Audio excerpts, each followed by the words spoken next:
네, 오늘 남북 회담의 결과는 어떻게 예상해 볼 수 있을까요? 고유환 동국대학교 북한학과 교수, 차두현 아산정책연구원 객원연구위원과 얘기해 보겠습니다. 두 분 안녕하십니까? 네, 안녕하십니까? 네, 저희 기자가 전해드린 대로 조금 전 3시 반에 오후 실무 접촉이 종료가 됐습니다. 네네. 오늘 이 3번의 회의가 있었던 것 같아요. 네네, 그렇죠. 이 전체 회의가 있었고요. 그다음에 수석 대표 접촉이 있었고, 예. 그다음에 사자 실무 접촉 이렇게 있었고요. 예. 아마 지금 최종적으로 공동 발표문 조율을 한 이후에 뭐 구체적인 기타 이 합의 사항들을 실현해 나가기 위한 세부 사항은 향후에 그 연락관 접촉에 의해서 후속 그 대화 일정을 잡을 가능성도 있다라고 생각이 되고요. 예. 일단은 그 남북한 간의 고위급 대화 채널이 복원됐다라는 것 자체가 가장 큰 의미를 찾을 수가 있을 거고요. 그동안은 계속 한반도에서 긴장만 올라가는데 정작 남북한 간에 이 문제들을 풀어나갈 수 있는 대화 통로가 없었거든요.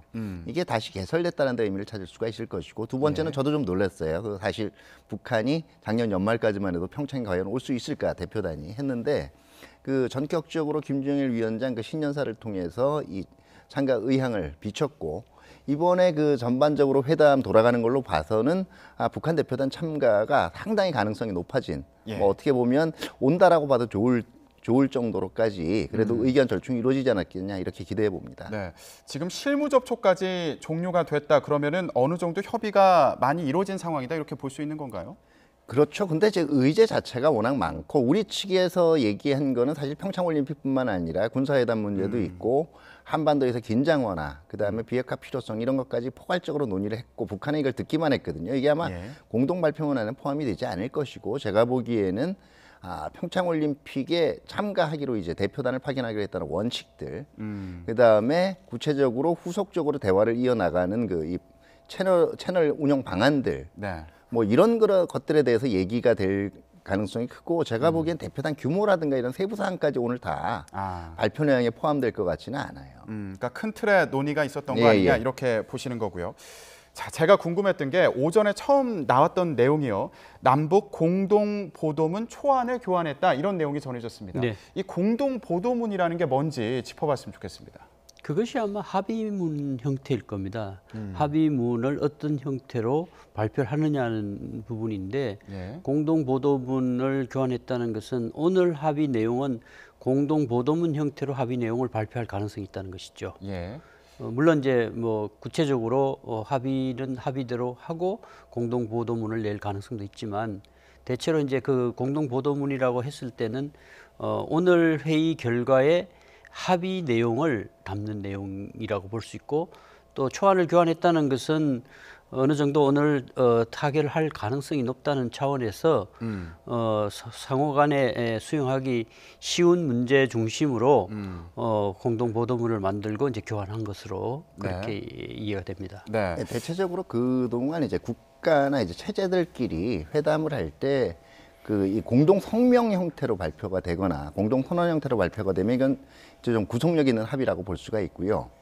그 다음에 공동 보도문이 되게 되면은 양자의 그날 논의된 거에 대해 양자의 시각이 상당히 일치됐다라는 걸 사실은 얘기를 하는 겁니다. 그렇기 때문에 오늘은 구체적인 구속력 있는 합의보다는 이런저런 의견들이 교환됐다. 아마 이 사실이 재확인이 될 거고요.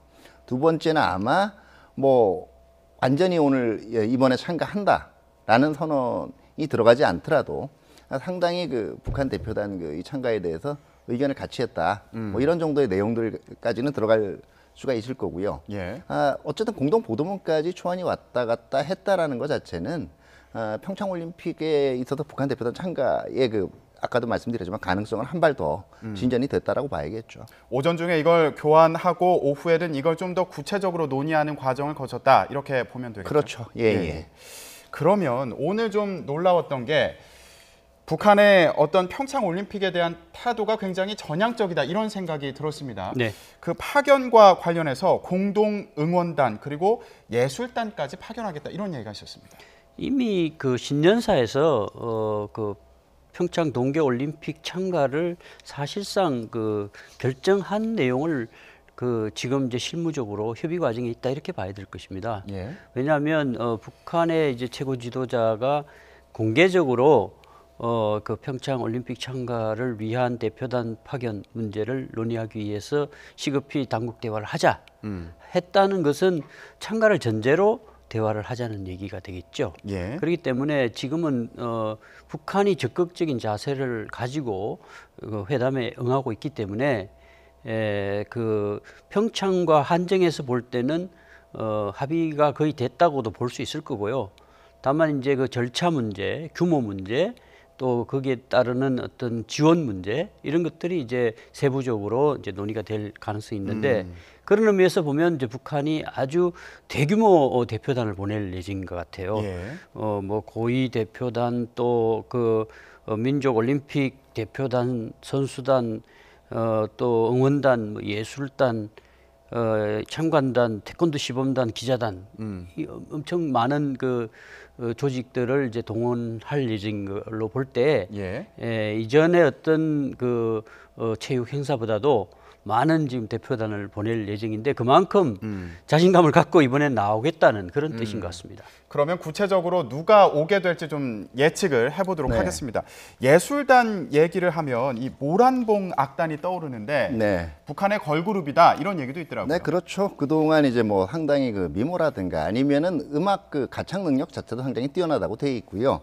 그동안 북한의 그 이 체제 선전 뿐만 아니라 뭐 문화예술 활동, 문화예술 외교 활동에도 상당히 많이 동원돼 왔고 사실 뭐 김정은 그 위원장 부인인 그 이설주 씨도 지금 여기 출신이라고 얘기가 돼 있죠. 네. 다만 이제 지금 저는 한 가지 여기에 대해서는 조금 우리가 이제는 흥분을 가라앉히자는 얘기를 하고 싶은 게 예. 지금 언론 보도에 의하면은 그 오전에 회담에서도 우리가 가능한 한 이 대규모 대표단을 파견해 주면 좋겠다고 하고 이제 북한도 여기에 대해서 대규모 대표단 파견 의사를 비췄거든요. 예. 굉장히 다양한 그 이 구성 인원들이 와요. 근데 한번 우리가 이 규모에 너무 웅매달려서는 안 될 것 같아요. 다시 말해서 행사에 되도록이면 손님이 많이 오는 건 좋지만은 사실은 왜 한번 따져보자고요. 이게 대표단 안에 참관단, 그다음에 고위급 대표단, 민족올림픽 대표단, 응원단, 기자단, 그다음 선수단이에요. 기본적으로 북한에 그동안 제가 과연 1월 달에 올 수 있을까, 뭐 2월 달에 참가할 수 있을까 하는 것 자체가 예. 하계올림픽과는 달리 북한 동계올림픽 저변이 굉장히 짧거든요. 낮아요. 그다음에 국제적인 경기력을 지닌 선수도 그렇게 많이 확보하지 못했어요. 사실 동계올림픽에 정식으로 참석을 했다고 해도 국제적인 기준을 통과한 거는 피겨 대표단밖에 없단 말이에요. 그럼 결과적으로 작은 선수단 규모를 다른 걸로 캄프라지하자라는 얘기인데 예. 결국은 이분들이 와서 하는 거죠. 어떻게 보면 배보다 배꼽이 더 큰 경우죠. 선수단보다. 과연 이걸 무조건 규모를 늘리기 위해서 무조건적으로 많이 초청하는 것만 좋은 것인가. 네. 이게 또 다른 어떻게 보면 국제적인 입장에서는 또 다른 아마 끝나고 난 다음에 여론이 좀 이견이 형성될 수도 있는 부분들이고요. 예. 그다음에 또 하나는 지금 IOC랑 이제 그 선수단 와일드카드 문제는 협의를 하겠지만 결과적으로는 선수단을 무조건 늘리겠다라고 국제적 기준을 통과하지 못하거나 국제대회에 참가하지 않은 선수들을 무조건 늘리는 거는 아무리 평창 평화올림픽화를 위한 거라고 하지만 이게 올림픽 정신에는 맞는 건가? 우리가 이제 이미 그런 국가거든요. 글로벌 기준을 제시하는 국가 중에 하나란 말이에요. 예. 그런 입장에서 지나치게 규모라든가 누가 온다든가 이거에 대해서 집착 안 하는 게 오히려 평창을 더욱 그 우리 취지에 맞게 치르는 그런 방법이 아닌가 생각이 돼요. 예. 지금 위원님께서는 이 규모라든가 그리고 참가를 위한 편의 제공이 과연 긍정적으로만 평가될 수 있는 거냐 이런 의문을 좀 제기를 네. 해주셨습니다. 예, 어떻게 보십니까? 그 남북 관계의 특수성이 반영된 이제 주장일 수 있겠는데요. 이제 선수단 참가와 관련된 문제는 국제올림픽위원회 IOC에서 결정할 문제니까 예. 우리 정부가 뭐 거기에 그 어떤 권한을 갖고 있는 건 아니고요. 그러니까 그 위원회 결정에 따르면 될 것이고, 예. 그다음에 이제 북측에서 오는 그 대표단의 규모라든가 이런 부분에 있어서는 지금 이제 북한이 자유로운 나라가 아니지 않습니까? 그 다른 나라에서는 원하는 많은 사람들이 자유 의지에 따라서 올 수 있는 나라인데. 그런데 이제 북한은 어쨌든 뭐 국가 결정에 의해서 이루어지는 나라라 많은 대표단이 와서 자유세계의 이런 좋은 모습들을 많이 보고 가는 것도 나쁘진 않죠. 이제 그리고 또 같은 민족으로서 서로 이런 올림픽 남북이라고 하는 장을 통해서 화해하는 모습을 국제사회에 보여주는 것도 우리에게는 나쁘지 않고 네. 그러니까 지금 어떻게 보면 한반도가 매우 긴장되고 갈등의 어떤 그런 현장으로 국제사회에 인식이 돼 있는데 이번 계기로 남북이 좀 화해하는 모습을 보이고 또 이걸 계기로 해서 평창의 평화가 한반도에 또 구조적인 평화로 가는 초석이 된다면 평창이라는 그 장이 그 매우 남북 화해에 좋은 그런 장이 될 수도 있다. 그래서 뭐 그 비용 분담이나 이런 부분은 우리의 국력으로 보면 뭐 얼마 그 정도 오는 데 따르는 그 비용 분담은 우리의 능력으로 봐서는 뭐 그건 별 문제가 될 내용이 아닌 것 같고 뭐 다만 이제 요즘 얘기되는 것 중에 하나가 지금 이제 북한에 대한 제재가 이루어지고 있는 상황에서 그런 지원이 뭐 어떤 제재 위반이 아니냐는 얘기까지 있지만 이 행사 자체가 북한이 직접 지원하는 것이 아니고 인도적 차원에서의 지원과 또 이런 그 스포츠 행사라든가 이런 부분에서는 예외적으로 규정될 수도 있는 부분이 있기 때문에 뭐 그런 부분에서는 큰 문제가 없다고 봅니다. 예, 좀 다른 측면에서 다른 입장으로 좀 사안을 보신 것 같습니다. 그러면 그 평창에서 그 방한단 우리나라를 찾는 그 구성에 대해서 좀 더 구체적으로 얘기를 해보겠습니다. 참관단도 파견하겠다 이랬는데 이건 뭔지 또 궁금해하시는 분들이 있을 것 같아요. 네, 이것도 뭐 이 실질적으로 이제 고위급 회담에서 구체적으로 이 개념이 그다음에 인원이 정의가 될 텐데요. 지금 어떻게 보면은 사실은 이 북한도 김정은 위원장 들어선 이후에 마식령 스키장 건설이라든가 사실은 그 이 김일성이나 김정일 시대에 비해서 상당히 비교적 하계 스포츠에 대해서는 홀대받았던 동계 스포츠에 대한 관심이 높아졌거든요. 그렇기 때문에 평창에서의 그 이 각종 국제 대회 그 이 운영 노하우를 좀 학습을 해가고 또 그 선수단 운영이라든가 선수촌 그 이 전반적인 관리와 같은 기법들을 배워나가기 위한 인원들도 올 수가 있고요. 그렇기 때문에 관련 체육관계 인사들이 참관단으로 이제 올 수가 있겠죠.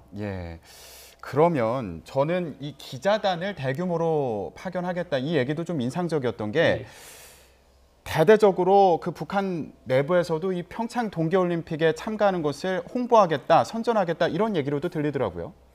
뭐 북한의 언론 체계는 거의 관영 언론입니다. 우리처럼 이렇게 자유로운 언론 체계가 아니죠. 그래서 기자단 속에는 뭐 또 기자가 아닌 사람들도 있을 수 있겠는데요. 어쨌든 많은 기자들이 이제 오겠다는 것은 북한 내부에도 이제 그 올림픽 소식을 전하겠다는 그런 얘기가 되겠고요. 많은 이제 그 선수단과 함께 기자단이 온다는 얘기는 그 이번 회의에 그 이번 행사에 참가하겠다는 의지 표시로 해석을 할 수 있을 것 같습니다. 그리고 뭐 태권도 시범단 파견 얘기도 아까 저희가 간단하게 좀 다뤄봤는데 이 얘기도 좀 해봤으면 좋겠습니다. 이전에도 국제 대회에 뭐 나섰던 적이 있었습니까?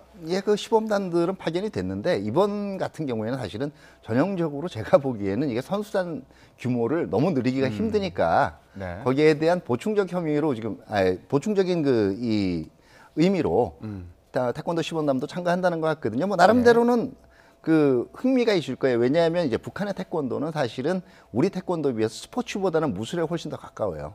그렇기 때문에 안면부 가격이라든가 아니면 이런 부분들이 허용이 되기 때문에 어떻게 보면 무술을 좋아하는 입장에서는 더 흥미로울 수가 있겠는데요.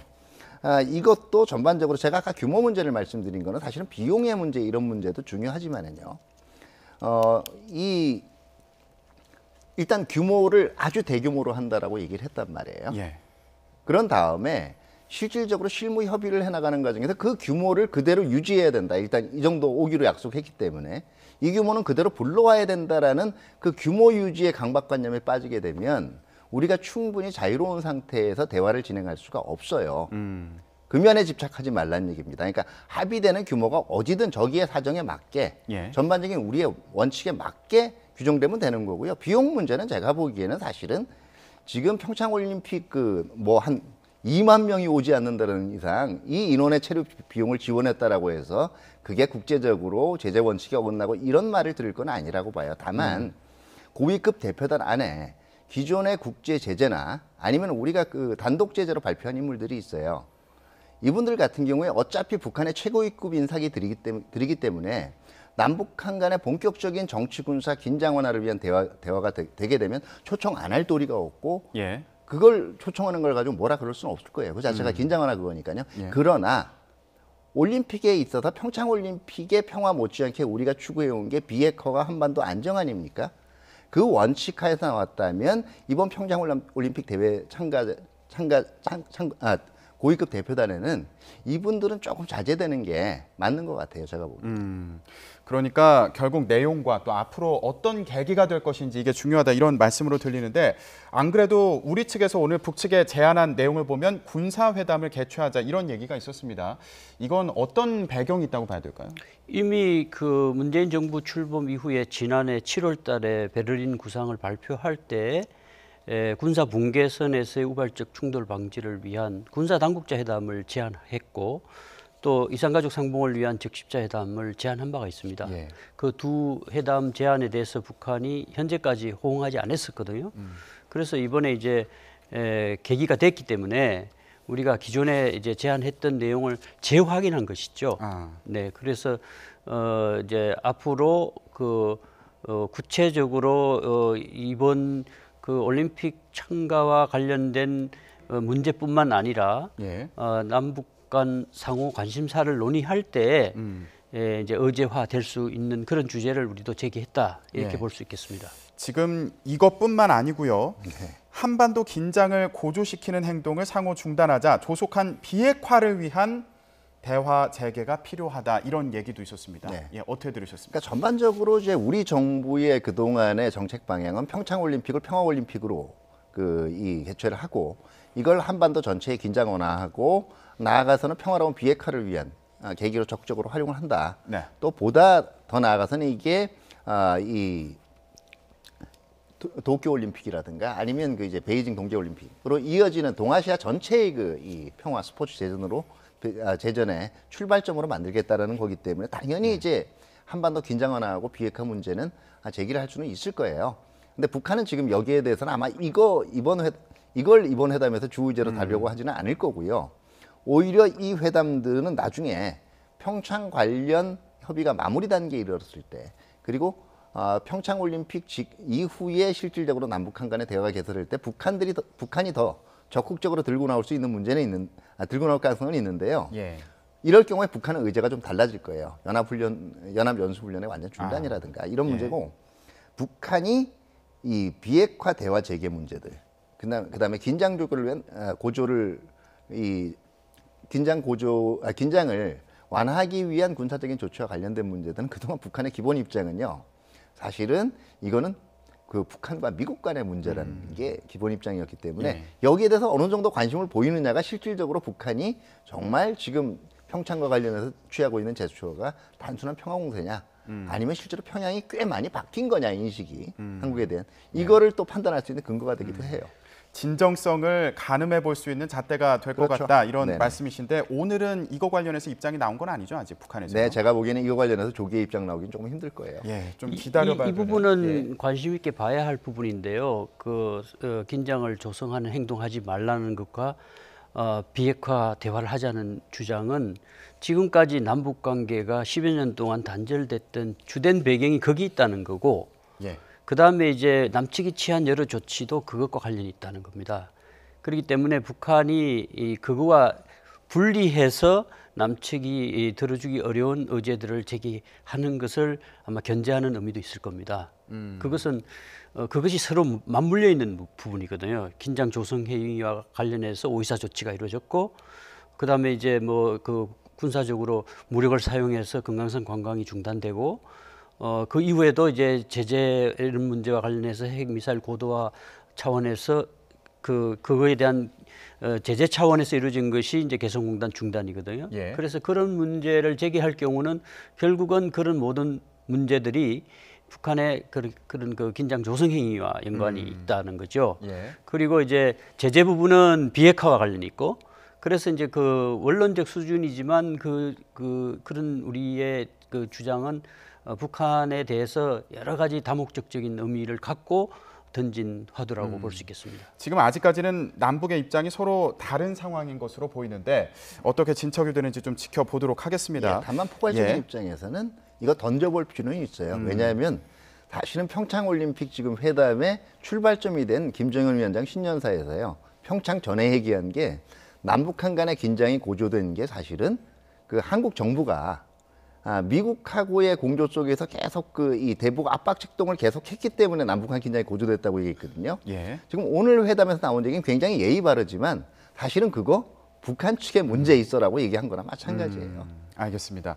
자, 그러면 북한의 입장 어떤지 좀 저희가 짐작을 해봤으면 좋겠는데 오늘 대화에 앞서서 북측의 반응이 좀 주목되는 측면이 있었습니다. 한번 들어보겠습니다. 장관 선생이 이제 그 평창 올림픽부터 이야기하는 거 보니까 확실히 그 유년 시절에 수개도 탔다는 소리 들었습니다. 예를 든다면 그 동심이 아주 순결하고 깨끗하고 불결한 게 없습니다. 그래서 오늘 이 고액회담을 지켜보는 내의 그 이목이 강렬하고 또 기대도 큰 것만큼 우리 측에서는 저리 공개를 해서 이 실황이 다 어민족에게 전달되면 어딘가 하는 그런 그 견해입니다. 이 기자 선생님들도 지금 다 관심이 많아서 오신 것 같은데 저리 확 그저 드러내놓고 그렇게 하는 게 어떻습니까? 네, 북측 대표인 리선권 조국평화통일위원회 위원장의 말을 들어봤습니다.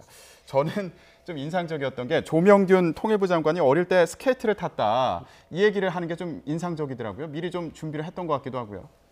네, 뭐 그 화두 말은 미리 좀 준비를 하겠죠. 현재 상황을 상징적으로 표현할 수 있는 사자성어라든가 뭐 날씨와 관계되는 얘기를 많이 하는데 이번에도 뭐 날씨와 관련지어서 얘기가 많이 이루어졌고 그 지금 이제 사실 남북 관계가 이 단절되면서 동결된 거나 마찬가지잖아요. 예. 그래서 얼음장처럼 얼어 있는데 그 밑에는 이제 활발한 물이 흐르고 있고 그 민심이고 천심이다 이런 얘기들을 이제 한 것 같은데요. 어쨌든 지금 그 북측 대표가 이 회담 자체를 완전히 공개하자고 할 만큼 북한이 늘 우리가 얘기할 때 그 비공개성 투명하지 않은 거에 대해서 우리가 문제를 많이 삼았던 전례가 있는데 대해서 오히려 북측이 회담 전체를 공개하자고 하는 아주 공세적으로 나왔거든요. 아마도 남측이 바들이라고 생각은 안 했을 테고 자기들이 그만큼 자신감이 있다 하는 것을 이제 상징적으로 표현한 것이라고 볼 수 있겠습니다. 자신감의 표현이다 이렇게 좀 분석을 해주셨는데 오늘 그 처음 만났을 당시의 화면을 보면서 얘기를 좀 해봤으면 좋겠습니다. 회담장으로 들어가기 전에 악수를 나눌 때 그 장면을 저희가 보면서 얘기를 해봤으면 좋겠는데요. 이때도 좀 인상적이었던 측면이 남과 북이 서로 이렇게 예전 회담과 다르게 좀 더 화기애애했던 거 아니냐. 이 계단을 올라갈 때도 뭐 섞여서 올라가고 이런 부분들이 인상적이었다. 이렇게 말씀하시는 분들도 있더라고요. 실질적으로 그 오늘 만난 분들이 그동안 그 남북 회담에 여러 차례 관여를 했던 분들이기 때문에 서로 한 다리 건너는 다 알고 있는 사이일 거예요. 예.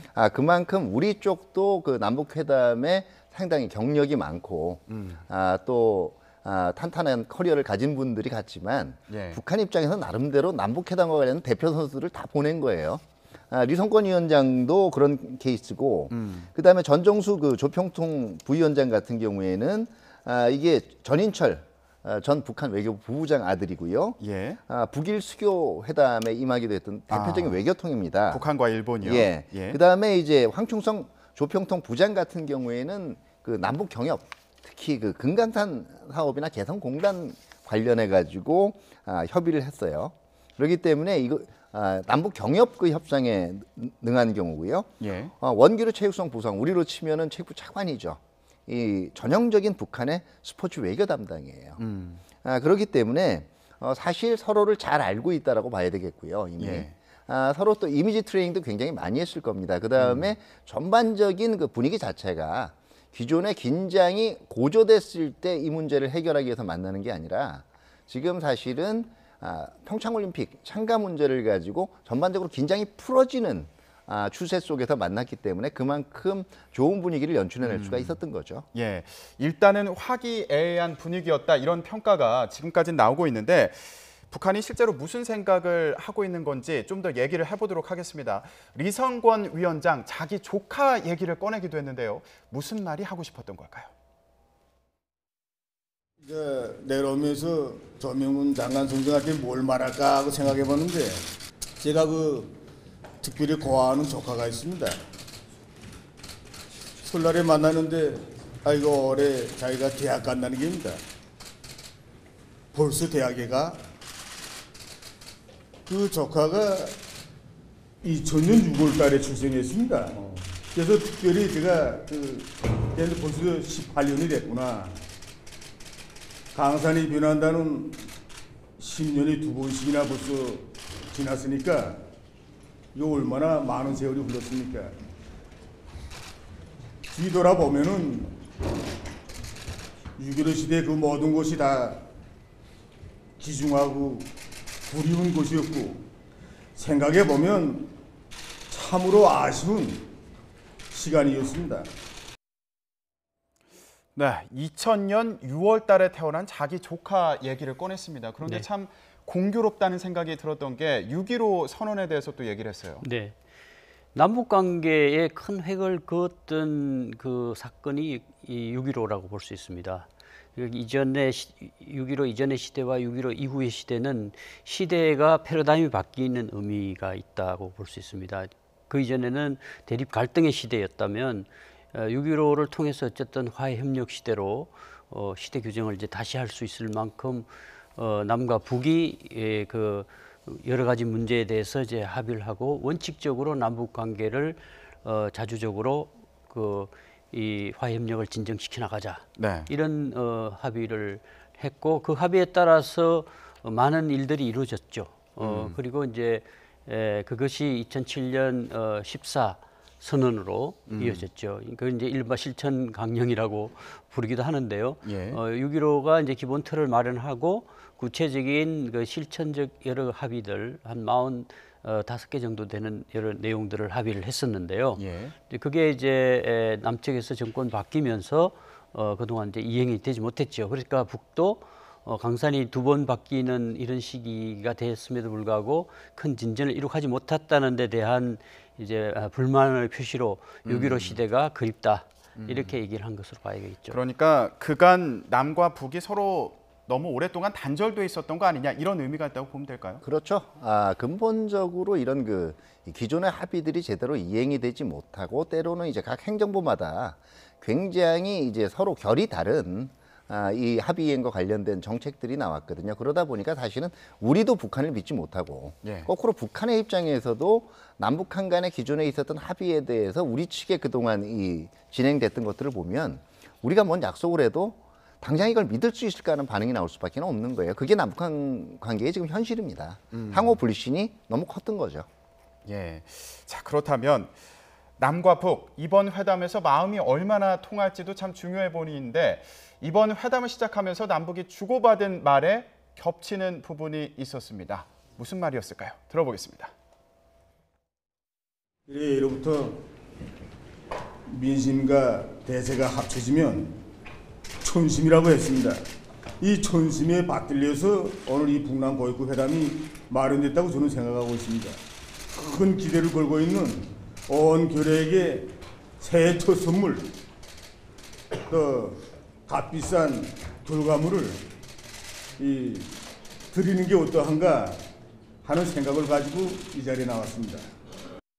우리 남측도 지난해 우리가 민심이 얼마만큼 강한 힘을 갖고 있는지를 직접 저희가 체험을 했고 또 우리 민심은 우리 남북 관계가 화해와 평화로 나가야 한다는 강한 열망을 갖고 있다는 것도 저희가 분명하게 잘 알고 있습니다. 서두르지 않고 끈기를 갖고 하나하나 풀어나가면 되겠다 하는 그런 마음을 갖고 있습니다.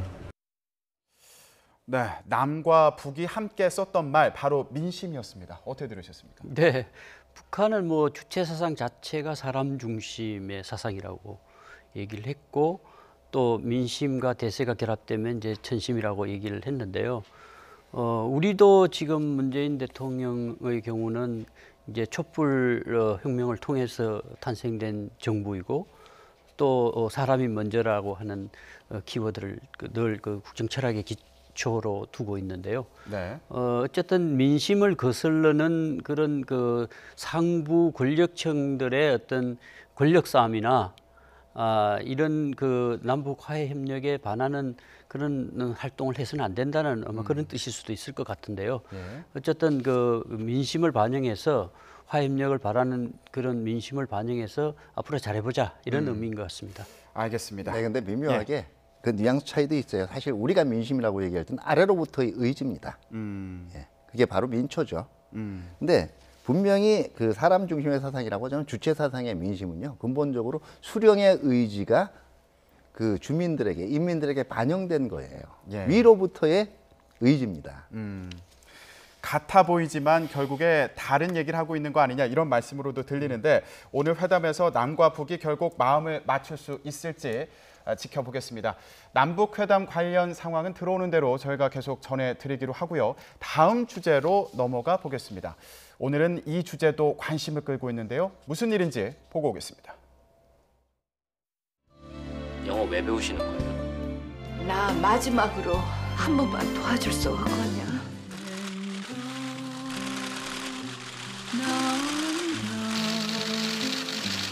모진 인고의 세월을 견뎌오신 일본군 위안부 피해자분들이 명예와 존엄이 회복되고 마음의 상처가 치유될 수 있기를 진심으로 기원합니다.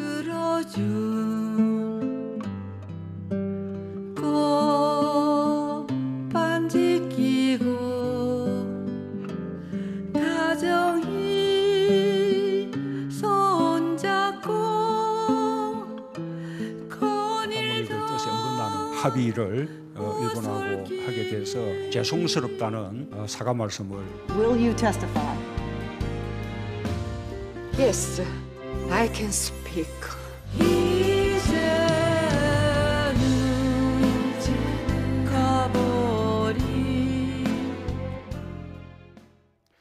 네, 오늘 강경화 외교부 장관이 한일 위안부 합의에 대한 정부의 입장을 발표했습니다. 합의를 파기하진 않겠지만 이행할 수도 없다 이런 얘기로 들렸는데 네. 어떻게 들으셨습니까? 네, 현실을 그대로 이 반영을 한 거라고 봐요. 다시 말해서 사실은 한일 간의 그 2년 전에 그 위안부 합의가 제대로 지금 이행되기 힘든 상황이 돼버린 거예요. 그 우리 그 위안부 할머니들 피해자의 입장도 제대로 반영을 못한 것도 있지만 그 한국의 국내 여론 자체가 이 합의 자체가 그대로 이행되는 것 자체를 원하지 않는 거고요. 예. 또 사실은 일본 측도 이 정신에 맞게 행동하고 있는 것이 아니거든요. 계속 그 정치가들로부터 날선 발언들이 정가에서도 나오고 있고요. 또 사실 어떻게 보면 위안부 합의의 그 핵심 자체가 그 이 재단 할머니들에게 할머니들을 이 일종의 그 케어를 해주기 위한 재단 운영인데요. 여기서도 이미 기금을 받아가겠다는 의지를 가진 할머니들은 거의 다 이미 받아갔어요. 그렇기 때문에 사실 이제 재단이 앞으로 추가적으로 할 활동이라는 거는 그동안 이 수령을 거부해온 할머니들에 대해서 추가적으로 이제 안내를 하고 어지를 한다든가 이 촉구를 한다든가 이런 거라든가 이제 나머지 사항들인데요. 이거는 자연스럽게 더 이상 이런 노력은 이제 진행하지 않겠다라는 거예요. 다시 말해서 파기는 하지 않지만 이제 이런 분위기 하에서는 그대로 이행하기가 어렵게 됐다. 이제 공은 일본 쪽에 가 있다. 이런 얘기겠죠. 예. 오늘 강경화 외교부 장관의 발표 내용에서 좀 중요하게 들렸던 게 네. 일본의 성의 있는 사과를 계속 요구하겠다 이런 취지의 이제 발표 내용이 있었거든요. 그렇죠. 예, 어떻게 보십니까 이 부분? 네, 일본 쪽에서 이제 이 강조라는 건 불가역적이거든요. 이거 한번 이제 합의 끝났기 때문에 이거 가지고 그런데 이 불가역적이라는 것 자체 받아들일 수가 없다라는 거예요. 기회가 있으면 우리는 계속 그런 노력을 경주를 해나가겠다라는 거고 또 지금 그 국내 언론에서 가끔 보면 이면 합의라고 얘기하는데요. 비공개 내용이라는 비공개되지 않았기 때문에 부적절하다는 내용 자체는 맞는데 예. 지금 이 한일 위안부 합의라는 건 조약도 아니에요. 협정도 아니에요. 네. 양측 간의 그 행정부에서 서로 이 문제에 대해서 어떤 정책을 취하기로 했다라는 한 행정부 간의 합의란 말이에요.